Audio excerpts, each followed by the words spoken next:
Hello नमस्कार दोस्तों, स्वागत है आपका हमारे YouTube चैनल में। तो दोस्तों, आप सभी लोगों को भलीभांति ज्ञात होगा कि अर्जुन ने जयद्रथ को मारने की प्रतिज्ञा ली थी कि यदि हम उनको सूर्य अस्त से पहले नहीं मार पाएंगे तो हम अग्नि में समाधि ले लेंगे।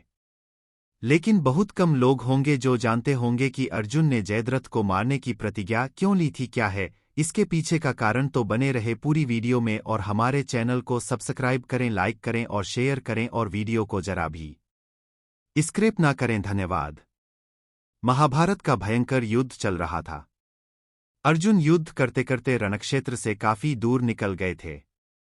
इसका लाभ उठाते हुए अर्जुन की अनुपस्थिति में पांडवों को पराजित करने के लिए गुरु द्रोणाचार्य ने चक्रव्यूह की रचना की। अर्जुन पुत्र अभिमन्यु उस चक्रव्यूह को भेदने के लिए उसमें प्रवेश कर गया। अभिमन्यु ने कुशलतापूर्वक उस चक्रव्यूह के 6 चरण भेद लिए। जब वह 7वें चरण में प्रवेश कर गया तो उसे दुर्योधन, जयद्रथ आदि 7 महारथियों ने घेर लिया तथा उस निहत्थे अभिमन्यु पर टूट पड़े।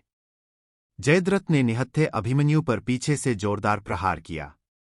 वह वार इतना तीव्र एवं घातक था कि अभिमन्यु उसे सहन न कर सका तथा वीर गति को प्राप्त हो गया। अभिमन्यु की मृत्यु का समाचार सुनकर अर्जुन क्रोध से पागल हो उठे। उन्होंने तभी प्रतिज्ञा की कि यदि अगले दिन सूर्यास्त से पूर्व उन्होंने अपने पुत्र की हत्या करने वाले कौरवों के जयद्रथ का वध नहीं किया तो वह आत्मदाह कर लेंगे। उसकी यह प्रतिज्ञा सुनकर जयद्रथ भयभीत होकर दुर्योधन के पास पहुंचा तथा उसे अर्जुन की प्रतिज्ञा के बारे में बतलाया। दुर्योधन जयद्रथ का भय दूर करते हुए बोला, चिंता मत करो मित्र, मैं तथा सारी कौरव सेना महान योद्धा कर्ण सहित कल महाभारत के युद्ध में तुम्हारी रक्षा करेंगे। कल शाम होने तक अर्जुन तुम तक नहीं पहुंच पाएगा। उसे शाम होने पर आत्मदाह करना ही पड़ेगा। जयद्रथ कौन था, किसकी ओर से युद्ध कर रहा था, इसकी पूरी जानकारी के लिए वीडियो को पूरा देखें और हमारे YouTube चैनल को सब्सक्राइब करें और एक प्यारा सा कमेंट करें। जयद्रथ सिंधु प्रदेश के राजा थे। जयद्रथ का विवाह कौरवों की एकमात्र बहन दुशाला से हुआ था। जयद्रथ वृद्धक्षत्र के पुत्र थे। वृद्धक्षत्र के यहाँ जयद्रथ का जन्म देर से हुआ था और जयद्रथ को यह वरदान प्राप्त था कि जयद्रथ का वध कोई सामान्य व्यक्ति नहीं कर पाएगा। साथ ही यह वरदान भी प्राप्त था कि जो भी जयद्रथ को मारेगा और जयद्रथ का सिर जमीन पर गिराएगा, उसके सिर के हजारों टुकड़े हो जाएंगे। महाभारत का भयंकर युद्ध चल रहा था। लड़ते लड़ते अर्जुन रणक्षेत्र से दूर चले गए थे। अर्जुन की अनुपस्थिति में पांडवों को पराजित करने के लिए द्रोणाचार्य ने चक्रव्यूह की रचना की। अर्जुन पुत्र अभिमन्यु चक्रव्यूह भेदने के लिए उसमें घुस गया। उसने कुशलतापूर्वक चक्रव्यूह के 6 चरण भेद लिए, लेकिन 7वें चरण में उसे दुर्योधन, जयद्रथ आदि 7 महारथियों ने घेर लिया और उस पर टूट पड़े। जयद्रथ ने पीछे से निहत्थे अभिमन्यु पर जोरदार प्रहार किया। वह वार इतना तीव्र था कि अभिमन्यु उसे सहन नहीं कर सका और वीरगति को प्राप्त हो गया। अभिमन्यु की मृत्यु का समाचार सुनकर अर्जुन क्रोध से पागल हो उठा। उसने प्रतिज्ञा की कि यदि अगले दिन सूर्यास्त से पहले उसने जयद्रथ का वध नहीं किया तो वह आत्मदाह कर लेगा। जयद्रथ भयभीत होकर दुर्योधन के पास पहुंचा और अर्जुन की प्रतिज्ञा के बारे में बताया। दुर्योधन उसका भय दूर करते हुए बोला, चिंता मत करो मित्र, मैं और सारी कौक सेना तुम्हारी रक्षा करेंगे। अर्जुन कल तुम तक नहीं पहुंच पाएगा। उसे आत्मदाह करना पड़ेगा। अगले दिन युद्ध शुरू हुआ। अर्जुन की आंखें जयद्रथ को ढूंढ रही थीं, किंतु वह कहीं नहीं मिला। दिन बीतने लगा। धीरे धीरे अर्जुन की निराशा बढ़ती गई।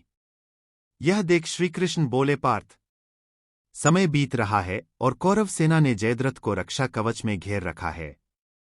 अतः तुम शीघ्रता से कौरव सेना का सहार करते हुए अपने लक्ष्य की ओर बढ़ो। यह सुनकर अर्जुन का उत्साह बढ़ा और वह जोश से लड़ने लगे। लेकिन जयद्रथ तक पहुंचना मुश्किल था। संध्या होने वाली थी। तब श्रीकृष्ण ने अपनी माया फैला दी। इसके फलस्वरूप सूर्य बादलों में छिप गया और संध्या का भ्रम उत्पन्न हो गया। संध्या हो गई है और अब अर्जुन को प्रतिज्ञावश आत्मदाह करना होगा। यह सोचकर जयद्रथ और दुर्योधन खुशी से उछल पड़े। अर्जुन को आत्मदाह करते देखने के लिए जयद्रथ कौरव सेना के आगे आकर अट्टहास करने लगा। जयद्रथ को देखकर श्रीकृष्ण बोले, पार्थ, तुम्हारा शत्रु तुम्हारे सामने खड़ा है। उठाओ अपना गांडीव और वध कर दो इसका। वह देखो अभी सूर्यास्त नहीं हुआ है। यह कहकर उन्होंने अपनी माया समेट ली। देखते ही देखते सूर्य बादलों से निकल आया। सबकी दृष्टि आसमान की ओर उठ गई। सूर्य अभी भी चमक रहा था। यह देख जयद्रथ और दुर्योधन के पैरों तले जमीन खिसक गई। जयद्रथ भागने को हुआ, लेकिन तब तक अर्जुन ने अपना गांडीव उठा लिया था। तभी श्रीकृष्ण चेतावनी देते हुए बोले, हे अर्जुन, जयद्रथ के पिता ने इसे वरदान दिया था कि जो इसका मस्तक जमीन पर गिराएगा उसका मस्तक भी 100 टुकड़ों में विभक्त हो जाएगा। इसलिए यदि इसका सिर जमीन पर गिरा तो तुम्हारे सिर के भी 100 टुकड़े हो जाएंगे। हे पार्थ, उत्तर दिशा में यहां से 100 योजन की दूरी पर जयद्रथ का पिता तप कर रहा है। तुम इसका मस्तक ऐसे काटो कि वह इसके पिता की गोद में जाकर गिरे। ने श्रीकृष्ण की चेतावनी ध्यान से सुनी और अपनी लक्ष्य की ओर ध्यान कर बाण छोड़ दिया। उस बाण ने जयद्रथ का सिर धड़ से अलग कर दिया और उसे लेकर सीधा जयद्रथ के पिता की गोद में जाकर गिरा।